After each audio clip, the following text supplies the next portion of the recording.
A lot of people are talking shit about Tom, but he apparently still can't see. Here's the thing. The other eye got hurt as well, but not as bad, but it looks way worse. The finger goes way deeper in the other eye. And you know, it's crazy that everyone that talks the most has never been poked in the eye. Not even a little bit, like accidentally. Oh, it's horrible. The idea that you can't see and then you're supposed to fight a guy, it should be an instant 1-point deduction. Do you have any updates about the eye of Tom Aspinall? And is there a rematch in the works? Oh, Jesus. Don't let me talk about Tom Aspinall's eye. Apparently he's going in for a second surgery or just had it, and by surgery, I mean injections. I have no idea. Get a quote from him. God fucking forbid I say something about it. Go ahead. Do you have any updates about the eye of Tom Aspinall? And is there a rematch in the works? Oh, Jesus. Don't let me talk about Tom Aspinall's eye. Apparently he's going in for a second surgery or just had it, and by surgery, I mean injections. I have no idea. Get a quote from him.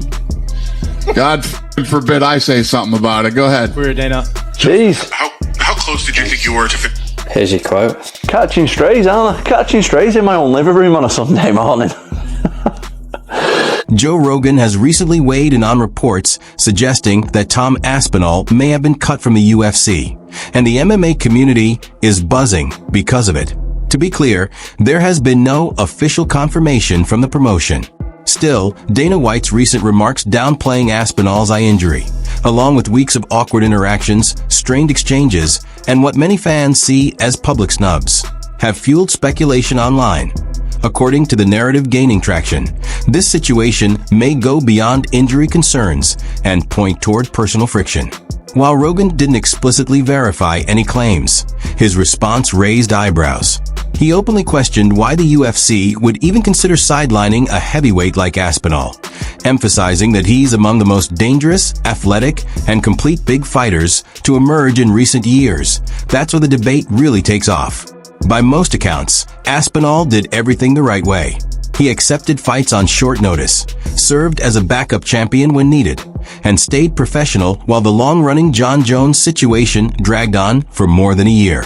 And yet, despite all that, uncertainty now surrounds his standing with the organization. Took the sleepy fight and then went running. And we have wasted so many fucking months, and all of it for what? For Jon Jones to eventually get to the point where the UFC were like, are you gonna fucking fight or not? And he's put a fucking tweet out to retire. That's what all of this was for. A fucking tweet. Oh, and a press conference in Azerbaijan. Jon Jones called us last night and retired. Jon Jones is officially retired. Tom Aspinall is the heavyweight champion of the UFC. It's honestly a disgrace that this is how Tom Aspinall wins his heavyweight world title when Jones never beat anyone who was the champion either. Jones was never any more of a champion than Tom Aspinall was. But for him to be announced as world champ like this, it's just not right. And when you look at the star that Tom Aspinall could be, the amount of fights he could have had in all of this time, and the fact that he's just patiently sat there and wasted months and over a year of his career in his prime because Jon Jones might want to fight him. What a disaster this is. And I can't believe that it's taken the UFC this long to figure that out. And I get it on the one hand because they're trying to give the fans what they want. And also, who would have really believed that someone like Jon Jones would delay things this long and bottle it in such fashion? I mean, it's pathetic on his part. But to be fair, Aspinall predicted it himself. So I just wish that they hadn't Michael Chandlered him this badly and kept them on ice. And inactivity is a terrible thing for fighters, and I just hope that this doesn't impact Aspinall's career any more than it already has, because unlike Jon Jones, people can say what they want about Jon Jones as a fighter, right? We've all acknowledged he's a skilled fighter, but as a man, I think he's a piece of shit. Just as his opportunity finally arrives, he's hit with a serious eye injury, one that medical experts have cautioned could cause long-term damage if he returns too soon.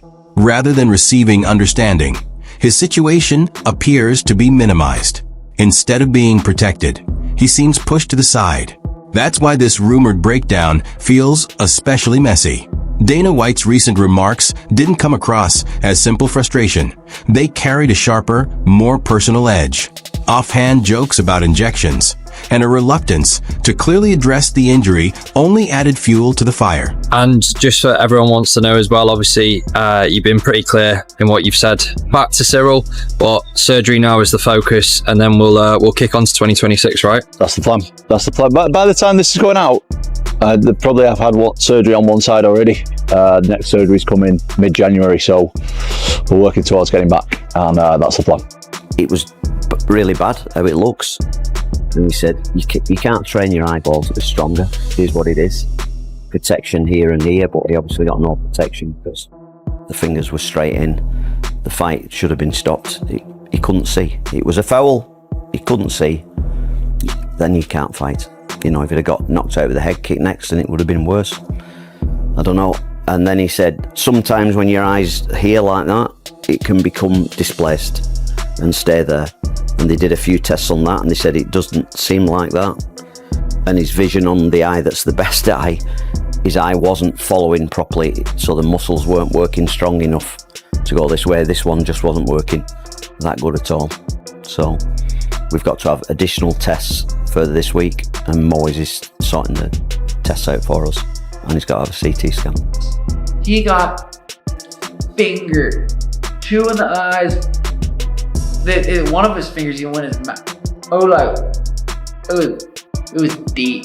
Ciryl Gane was looking so good in that first round. Tom Aspinall's nose was bleeding. Ciryl was landing with that jab. I got a heavyweight. You go in there, and a lot of the times a heavyweight, you see guys not really engaged too much. It takes one punch, especially from 2 big punches like that. And Tom was kind of pushed, like coming forward. Ciryl was landing beautiful jabs, circling all around. He won that round. Both those guys, for being heavyweight, can move so well on their feet. God, that was going to be such a sweet. There's been a noticeable lack of praise and reassurance. And now new rumors are popping up. Claims that Aspinall is somehow hard to work with, unreliable, or creating issues behind closed doors. Joe Rogan strongly pushed back against that narrative. He pointed out the obvious. Fighters don't choose to get eye injuries. No one pretends to have damaged vision, and no athlete would gamble their entire career just to prove a point. Rogan also raised a deeper concern, whether the UFC's response has less to do with the injury itself and more to do with the inconvenience it caused. And that's where things get unsettling. If someone like Tom Aspinall can be handled this way, it sends a worrying signal to everyone else on the roster about how quickly circumstances can turn. That is your heavyweight champion. That is one of the best and most popular fighters in the world. And the reaction is, geez, don't let me say anything about him. Last I heard, he had a couple surgeries, well, injections. Like the whole thing felt dismissive. The whole thing felt like he doesn't really believe it. If I'm being 100% honest, if I am to read his body language, and he will 1,000% say, that felt very dismissive. That felt like someone who didn't believe that his heavyweight champion was actually going through something. Anyone feel otherwise? No, it was exactly that. And by surgeries, I mean injections. That's like a direct shot at him. Yes. Oh, God forbid I say something. Yeah, no, that's like what it was. Flip it. It was just, if I'm Tom Aspinall sitting there, I'm like, man, what did I do to this guy? All I've done is stepped up to the plate, and I got poked in the freaking eye. And you think I want to get injections for fun? Do you think Tom Aspinall is injections or not, surgery or not? Do you think he's doing this for fun? And the world has no idea how much his life has changed as a result of all of this. Do you think he's doing this for fun? Do you think he's doing this to prove a point to all of you who thought he was faking? It's absurd to me. He could have easily answered that question like, to be honest, he's just working through things. Hopeful he'll be back. Wishing him the best. We'll be here when he's ready to come back. Like what? Why did it have to be that? The guy that's currently ranked number 10 is his friend, Anthony Elijah, and he would vacate the title if Elijah got to a point where he was going to fight for the title. I hate that, Tom saying, I'd vacate if he fought. It's even silly to talk about that when a guy's ranked. At this point, it begins to look less like a health issue and more like a clash of authority. You have a fighter who understands his value, a champion unwilling to return before he's fully healed, and an organization that isn't used to being questioned, even indirectly. Unsurprisingly, fans have already started wondering about what could come next, from a move into boxing to a jump to the PFL, or even high-profile crossover matchups. Wouldn't it be interesting if Tom came out and said, no, I'm not going to rematch him. He's a cheater. Why would I rematch a guy that already cheated, that violated not one of my eyes but both? I gave him his chance. He chose to cheat, and I'm going to move on. If Tom took that stance, which he's not going to do, I'm saying, but for fun, yeah, I think he'd have a lot of people that supported him. For some reason, Surreal has come out of this thing with his hands clean. He's the one that did the poking. They've got to do something about these eye pokes. The rule is you got to have your hands like this, but you can still have your fingers out straight. You can't do that. You can do that. That's the stupidest rule I've ever seen in my life. Make a fist. Simple as that. You're throwing punches and yeah, you got to parry shots, but you just got to unbend your fingers. It's really not that hard. This is a stupid rule. Only Tom knows what happened. Could he see? Couldn't he see? Could he continue? I can't make people fight if they feel they've been injured. After the Jones fight, a lot of people wrote Cyril Gane off. He looked damn good tonight. I mean, he had Tom bloodied up, and Tom didn't want to continue in the fight. The rematch is very interesting. Think about Dana White saying Tom didn't continue. Tom didn't want to continue in the fight, so. And then also, who gives it to eye pokes? Who gives it? Well, listen, I didn't continue. I'll tell you why I didn't continue. Because I'm not a dummy. Like, I'm not going to go out there and fight one of the best strikers in the world if I can't see. I know, as an MMA fighter, look, things are going to happen in the fight that compromise you. Go back and watch my fight with Arlovsky. The end of the first round, he punched me right in the eyeball. Final 20 seconds of the first round. Oh, big right from Arlovsky. For the rest of that fight, I couldn't see him out that eye. That's fine. If you get punched or kicked in the eye, that's fine. But if you get double eye poked in both eyes and you've got no vision because of a foul, why should I carry on so some dummy can look and say, oh yeah, Tom just got knocked out? Because I ain't going to fight if I can't see anything because of a foul. So they've announced this White House UFC fight. Can we expect to see you on the card? Yeah, I can't promise anyone anything, but I have very strong feeling that I'll be on that card. It's going to be historic. But who would you take on? Who would be your dream opponent? I would want to take on whoever's holding the belt at the end of the year. Any possible names you think? Well, no, I mean, as of right now, the champion is Tom Aspinall, but we'll see who's the champion at the end of the year. Be only fitting to have a American guy fight for the championship that night. I'd be willing to put it all on the line. Nice. I'll be interested to see if he wins his next fight. What's the rumor? Cyril Gane? Cyril Gane, supposedly. There's a video that hasn't gone viral, but one of his losses, he was very much an adult. I believe already a black belt, and he was taken down, and the guy twisted his ankle, and he had no defense. He tapped so quickly. I had a fight where I got arm barred, and I was literally willing to let somebody break my arm before giving up. This is Vitor Belfort. Vitor Belfort. With Tom, the moment he felt any pressure on his ankle, he tapped immediately, which lets me know a lot about him. I guess the clarifying question then is, if Dana and Hunter do come to you after this fight, the figures make sense to you, would you then be open to fighting Tom Aspinall, or are you categorically thinking, he does nothing for me, I will not fight that guy? He does nothing for me. He does nothing for me. If you're a person that wants to see me really challenged, then I get it. 7 years younger, like 35 pounds bigger than me, right?